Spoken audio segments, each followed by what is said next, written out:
Friends, I welcome all of you to my channel bank Nifty tomorrow. दोस्तों, आप मेरी एक रिक्वेस्ट है कि कल का जो हमारा एनालिसिस का वीडियो था वो आप एक बार दोबारा देख लीजिएगा।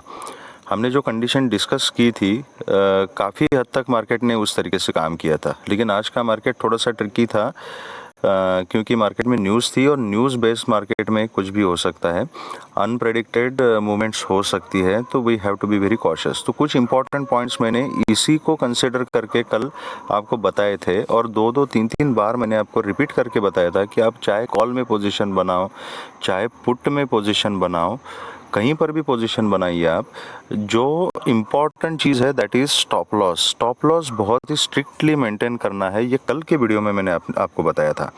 और उसका स्टॉप लॉस का इम्पोर्टेंस क्या है ये आज के पूरे दिन में आपको पता चल चुका होगा। दूसरा पॉइंट मैंने आपको बोला था कि जो बेयर करेक्शन होते हैं वो बहुत ही फ्यूरियस होते हैं।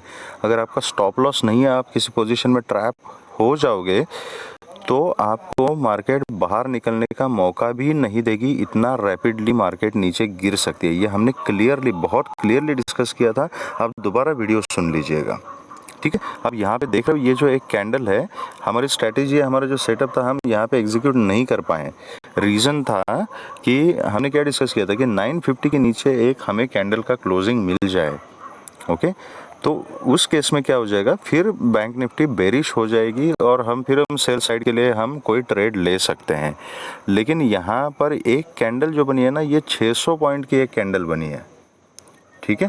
तो क्लोजिंग के लिए कहीं मौका मिला ही नहीं मार्केट में। 10 मिनट के अंदर ही मार्केट ने यहाँ पे 600 पॉइंट का एक कैंडल के अंदर मूवमेंट दे दिया, ठीक है। तो this is news based market, तो ऐसे चीज़ों के लिए पछतावा नहीं करना है। मैंने पहले भी कई बार बताया था आपको कि अगर कोई मूवमेंट निकल जाती है तो उसके लिए पछतावा नहीं होना चाहिए, क्योंकि हम यहाँ पे कंसिस्टेंटली प्रॉफिट कमाने के लिए आए हैं मार्केट में। हमारी जो हैबिट्स है, हमारी जो आदत है, डिसिप्लिन जो है, वो डिसिप्लिन सबसे इम्पॉर्टेंट है, उसको बिगाड़ना नहीं है। ये इस तरीके के जो मूवमेंट होते हैं मार्केट में, कई बार 2 3 4 महीने में एक बार होते हैं। क्या हम ऐसे मूवमेंट पकड़ने के लिए डेली ट्रेडिंग करते हैं? नहीं ना। हमारा डेली ट्रेडिंग करने का मकसद होता है कि डेली कुछ ना कुछ कंसिस्टेंट प्रॉफिट कमाना, और वो डिसिप्लिन से ही आ सकता है। तो ये रैली छूट गई, ये यहाँ रैली छूट गई, छूटता है तो छूटने दीजिए, कोई प्रॉब्लम नहीं, उसके लिए पछताने की ज़रूरत नहीं, क्योंकि मार्केट कल दोबारा खुलेगी, दोबारा मौका मिलेगा। अगर आज आपका ट्रेड अगर छूट चुका है तो अच्छी बात है, आपका कैपिटल सेव हो गया, ठीक है। तो उसके लिए पछताना नहीं है।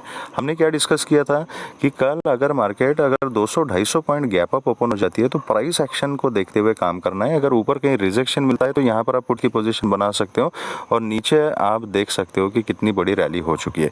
लेकिन कोई भी ऐसा ट्रेडर दुनिया में नहीं होता जो बिल्कुल टॉप के ऊपर सेल करे और बॉटम के ऊपर बाय करे। Reason is obvious.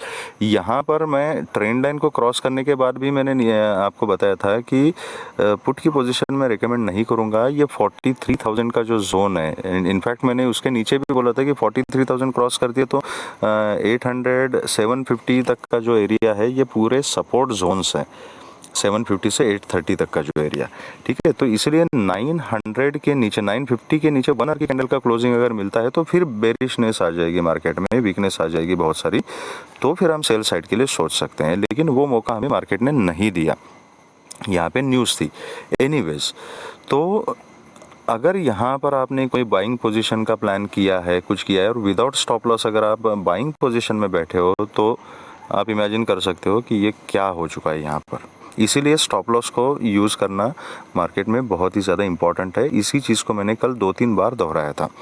तो मैं आशा करता हूँ कि ये ऊपर का जो सेटअप हमने डिस्कस किया था उस तरीके से मार्केट ने मूवमेंट दिया था। हालांकि गैप अप ओपनिंग में 200-250 गैप अप ओपनिंग में सेल साइड में अगर हम बैठे तो मैंने प्रीवियस डे क्लोज तक का आपको बोला था कि और उसके नीचे अगर आती है तो ट्रेंड लाइन तक के टारगेट्स हमने यहाँ पे डिस्कस किए थे। चलो, मार्केट ने खुलते के साथ हमें ट्रेंड लाइन तक के टारगेट्स दिए। जैसे ट्रेंड लाइन को ब्रेक किया तब 43,000 तक भी मार्केट आ गई, और उसके नीचे वाली जो मार्केट थी that was because of the news flow. तो किसी ने अगर यहाँ पे पुट की पोजीशन बनाई है और उसको ट्रेल किया हुआ है तो आई एम श्योर कि अच्छा खासा प्रॉफिट कमाया होगा। सेल साइड में जो हमने डिस्कशन किया था उसमें हमने नीचे के टारगेट 42,600 तक के डिस्कस किए थे। और जबकि आज का जो लो है दैट वाज 42,347 का कुछ मार्केट ने आज लो लगाया हुआ है। दैट वाज इम्पल्सिव मूवमेंट, तो उसको छोड़ दीजिए। अगर आपने 42,600 तक के टारगेट्स भी आपने as per the setup cover किए हैं तो आई विल से कि आप एक अच्छे डिसिप्लिन ट्रेडर हो, इस मूवमेंट के लिए पछतावा नहीं करना। एनीवेज, तो मैं आशा करता हूँ कि आपने अच्छा खासा प्रॉफिट कमाया होगा डिसिप्लिन में रहते हुए।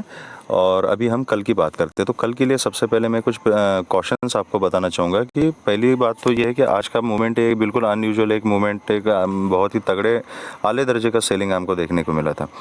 ओके, तो कल का जो दिन है दैट इज़ वीकली एक्सपायरी के दिन मार्केट अनएक्सपेक्टेड मूवमेंट करती है, हमेशा करेगी ऐसा भी नहीं है, लेकिन कोई गारंटी नहीं होती, ठीक है, क्योंकि that is why it is expiry is always interesting.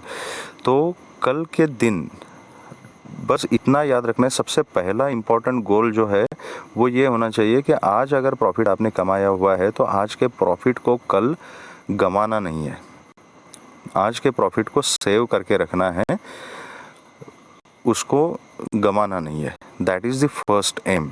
Second aim, जो सेफ ट्रेडर्स है वो नेक्स्ट एक्सपायरी में काम कर सकते हैं, कल की एक्सपायरी में काम करना आप अवॉइड कर सकते हो जो बिल्कुल सेफ ट्रेडर्स हैं, क्योंकि इतनी मूवमेंट के बाद कल एक्सपायरी का दिन है तो मार्केट वोलेटाइल हो सकती है मतलब होगी, डेफिनेटली होगी वोलेटाइल। तो उस वोलेटिलिटी में मार्केट कुछ भी कर सकती है, वहाँ पे ट्रैप नहीं होना है।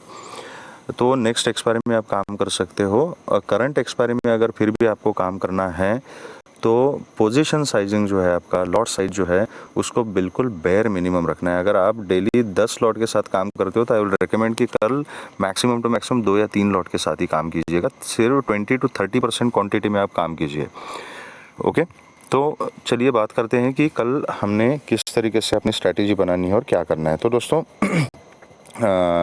कल अगर फ्लैट खुलती है मार्केट, आज का क्लोजिंग जो है 42,660 के 658 पे मार्केट ने क्लोजिंग दिया है एक्चुअल।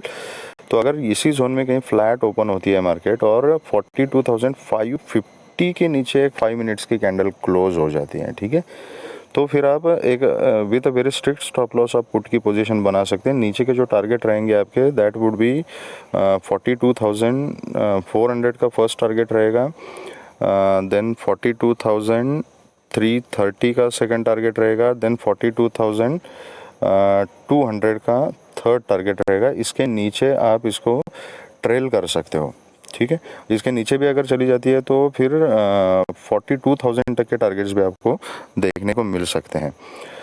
लेकिन अगर यहाँ पे सपोर्ट लेके ऊपर जाते हैं तो एकदम से बाइंग पोजीशन में नहीं आना है, एकदम से कॉल के बारे में नहीं सोचना है। इतनी लंबी नीचे डाउन साइड रैली होने के बाद एकदम से कॉल मैं रिकमेंड नहीं करूँगा। तो हमारी स्ट्रैटेजी अभी सेल ऑन राइज ही होगी जब तक मार्केट में फिर से स्ट्रांगनेस दिखाई नहीं देती। तो अगर यहाँ के थोड़ा सा ऊपर खुल के, थोड़ा गैप अप खुल के या ऊपर आ जाती है और समवेयर अराउंड 880, 900, 950 यहाँ इस लेवल के आसपास अगर कहीं मार्केट आपको मिल जाती है और वहाँ पे रिजेक्शन लेती है तो उस केस में आप यहाँ पे पुट की पोजीशन बना सकते हो। फिर नीचे के जो टारगेट्स है आपको 42,550 तक के नीचे टारगेट्स मिलेंगे, उसके नीचे आप ट्रेल कर सकते हो, बाकी के टारगेट्स नीचे सेम रहेंगे। तो अगर फ्लैट खुलती है नीचे आती है तो मैंने आपको बताया, फ्लैट खुल के ऊपर जाती है तो हमने वेट करना है कि कहीं हमें 880, 900 के लेवल के जितना पास मिले, 950 के जितना पास मिले उतना ज़्यादा अच्छा है। वहाँ पे आपका रिस्क रिवॉर्ड रेशो अच्छे से आप प्लान कर सकते हो, स्टॉप लॉस लगा के आप वहाँ पे पुट की पोजीशन ले सकते हो। और फिर नीचे के टारगेट्स हमने डिस्कस कर लिए। अगर 42,950 के भी ऊपर अगर गैप अप ओपन हो जाती है, जिसकी पॉसिबिलिटी मुझे कम लग रही है, लेकिन इसके भी ऊपर अगर गैप अप ओपन हो जाती है तो फिर प्राइस एक्शन को देखते हुए काम करना है। फिर यहाँ पे फिर देखना पड़ेगा, आधा एक घंटा वेट करके एक स्विंग का वेट करना पड़ेगा और फिर हम डिसाइड कर सकते हैं कि कौन से साइड में ट्रेड लेना है। उस केस में I will prefer to avoid, क्योंकि मार्केट बहुत वोलेटाइल हो सकती है। It depends on the price action. अगर मार्केट गैप डाउन ओपन हो जाती है तो गैप डाउन का सिनेरियो जो है वो भी बहुत ही ट्रिकी सिनेरियो है, क्योंकि इतने लंबे मोमेंटम के बाद ऐसा नहीं कि मार्केट नहीं गिर सकती, जितना आज गिरी उतना कल भी गिर सकती है, देयर इज़ नो गारंटी। लेकिन फिर नीचे की तरफ आपको पुट की पोजीशन बनाने में इतना कॉन्फिडेंस नहीं होगा। तो अगर गैप डाउन ओपन हो जाती है और आज का ये जो लो है 42,340, 350 यहाँ के आसपास ओपन हो जाती है तो फिर अगेन आई विल रिकमेंड कि प्राइस एक्शन देखने के बाद आप पुट का ट्रेड बना सकते हो। मतलब एक कुछ सिंपल स्ट्रैटेजी आप बना सकते हो कि करीब 5 मिनट्स की कैंडल अगर बेरिश कैंडल बनती है तो उस कैंडल का लो ब्रेक होने के बाद मैं पुट की पोजीशन बनाऊंगा और उस कैंडल के ऊपर अपना एसएल रखूंगा। इस टाइप की स्ट्रैटेजी आप बना के प्राइस एक्शन को देखते हुए पुट की पोजीशन बना सकते हो।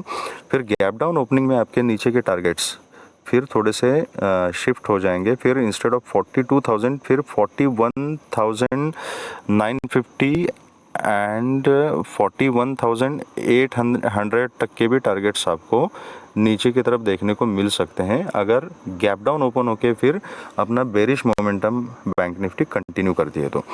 बाकी अदरवाइज जो लाइव मार्केट में अपडेट्स होंगे मैं अपने टेलीग्राम चैनल पे आपको लेवल्स और चार्ट्स अपडेट कर दूंगा। अगर वो आप देखना चाहते हैं तो मेरे टेलीग्राम चैनल से जुड़ सकते हो, जिसका लिंक मैंने डिस्क्रिप्शन बॉक्स में दिया हुआ है। दोस्तों, अगर आपको ये मेरा वीडियो पसंद आया है तो please hit the like button, subscribe the channel and share the video with the maximum people so that all others also can learn. Thank you very much friends and all the very best.